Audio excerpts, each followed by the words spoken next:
Binigyan din ni Office of Civil Defense o OCD Central Luzon Disaster Risk Reduction Management Division Chief Shelby Ruiz ang kahalagahan ng paghahanda ng publiko para mabawasan ang epekto ng El Nino, habang may cross-cutting effect ang El Nino sa iba't ibang sektor kabilang ang agrikultura, tubig at yamang dagat, kalusugan ng tao at kapaligiran.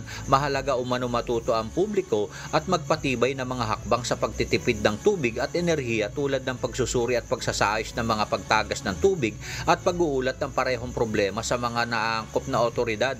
Matindi rin ang epekto ng El Nino sa agrikultura na nagreresulta sa malawakang pagkasira ng mga pananim, palaisdaan at alagang hayop. Dahil dito, pinayuhan ni Ruiz sa mga magsasaka na kumuha ng crop insurance at suriin ang mga advisory mula sa opisyal ng agrikultura upang mabawasan ang pinsala at pagkalugi.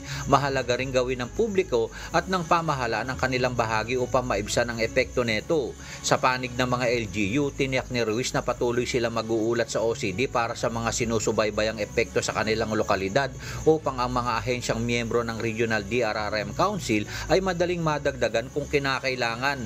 Tiniyak din sa panig ng OCD na ang mga apektadong LGU ay na-access ang kanilang Quick Response Fund sa pamamagitan ng pagdedeklara ng State of Calamity, isang natural na nangyayaring penomeno ng El Nino na nagre-resulta mula sa interaksyon sa pagitan ng karagatan at atmosphere sa gitna ng silangang Ecuador na Pasipiko.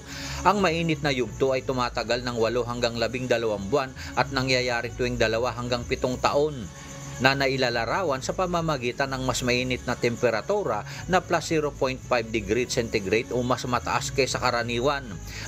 Maaring maramdaman ang tugatog neto sa ikalawang kwarter ng taon, gayon man nilinaw ng Pag-asa na maaring mag-iba pa rin ang epekto sa bawat lokasyon.